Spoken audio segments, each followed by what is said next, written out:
ధనుర్మాసంలో వచ్చే అత్యంత ముఖ్యమైన రోజు వైకుంఠ ఏకాదశి. ఈ వైకుంఠ ఏకాదశి అని పేరు వినగానే భక్తులు భక్తి భావనతో ఆధ్యాత్మిక ఉత్సాహం పెరుగుతుంది.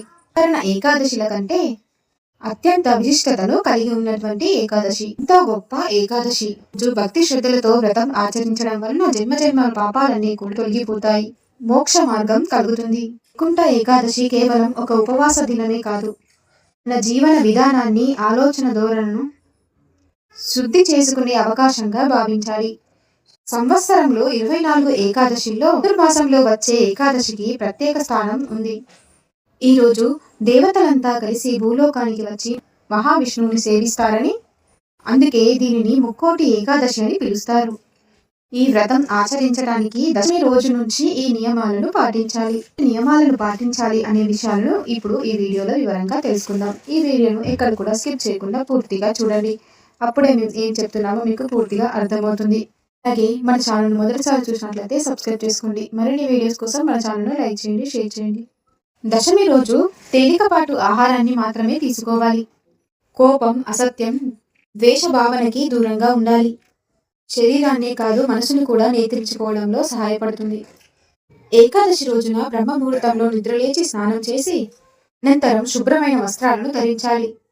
ఇంట్లో ఉన్న పూజ స్థలం పరిశుభ్రంగా ఉంచుకొని ఇంటి ప్రధాన ద్వారానికి చక్కగా పసుపు రాసి కుంకుమ బొట్లను పెట్టి మామిడి ఆకులను కట్టి పూలతో అలంకరించాలి. ఇలా చేయడం వలన ఇంట్లో పాజిటివ్ ఎనర్జీ అనేది నెలకొల్గుతుంది. కేవలం అలంకారమే కాదు, మనసులో ఉండే భక్తి భావనను తెలిపేది. పూజ గదిలో ఉన్న విష్ణుమూర్తి పటానికి లేదా విగ్రహానికి పసుపు, కుంకుమ, సుగంధ ద్రవ్యాలతో అలంకరించాలి. విష్ణుమూర్తికి అత్యంత ప్రీతికరమైనవి తులసి దళాలు. ఒక్క తులసి దళం సమర్పించిన కొన్ని వేల పూలతో అర్చించినటువంటి పుణ్యఫలం లభిస్తుంది. ఈ శాస్త్రాలు వివరిస్తున్నాయి. ఈ రోజు విశేషంగా తులసి మాలతో పాటు జాజి పూల మాలను కూడా సమర్పించాలి. స్థలంలో కలశాన్ని ప్రతిష్టాపన చేసి ఆ కలశంలో జలాన్ని పోసి మామిడాకులను ఉంచి అందులో కొబ్బరికాయను పెట్టాలి. ఈ కలశాన్ని సంపూర్ణ ఐశ్వర్యానికి సంకేతంగా భావిస్తారు. అనంతరం పండ్లు, తీపి పదార్థాలను నైవేద్యంగా సమర్పించాలి. ఈ సమయంలో మనస్ఫూర్తిగా భగవంతునిపై నిలిపి అంటే ఇతర ఆలోచనలకు చోటు ఇవ్వకూడదు. వైకుంఠ ఏకాదశిలో ఉపవాసానికి అత్యంత ప్రాధాన్యత కలిగినటువంటిది. నిరాహారంగా ఉండటం వలన చాలా శుభం అని చెప్పవచ్చు. అయితే ఆరోగ్య కారణాల పరంగా ఉపవాసం ఉండలేని వారు పాలు, పండ్లు మరియు సాత్విక ఆహారాన్ని తీసుకోవచ్చు. ఉపవాసంలో హరినామంతో పాటు గీతా పారాయణం, విష్ణు సహస్రనామాలు, అదేవిధంగా భాగవతం వంటి పురాణాలను పారాయణం చేయడం వలన రెట్టింపు పుణ్యఫలం లభిస్తుంది. చేయలేని వారు కనీసం ఓం నమో నారాయణాయ అనే అష్టాక్షరి మంత్రాన్ని 108 సార్లు జపించగలిగితే, అలాగే ఓం నమో భగవతే వాసుదేవాయ నమః అనే మంత్రాన్ని జపించడం వలన అపారమైన పుణ్యఫలం లభిస్తుంది.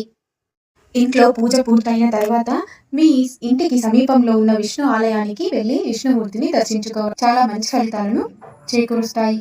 ప్రత్యేకంగా వెంకటేశ్వర స్వామి లేదా శ్రీరంగనాథ స్వామి దర్శించడం ఈ రోజు అత్యంత విశేషమైన ఫలితాన్ని ఇస్తుందని భక్తుల యొక్క నమ్మకం. ఆలయంలో ఉత్తర ద్వార దర్శనం కోసం జామున్ నుంచి ఉండటం వెనుకనున్న భాగాన ఈ రోజున వైకుంఠ ద్వారాలు భక్తుల కోసుకుంటాయని ఆధ్యాత్మిక నమ్మకమే.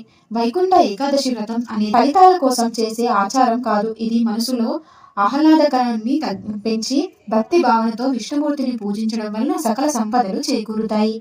విష్ణుమూర్తిని దర్శించడం, విష్ణు నామస్మరణ చేయడం అత్యంత శుభప్రదమని కూడా చెప్పుకోవచ్చు.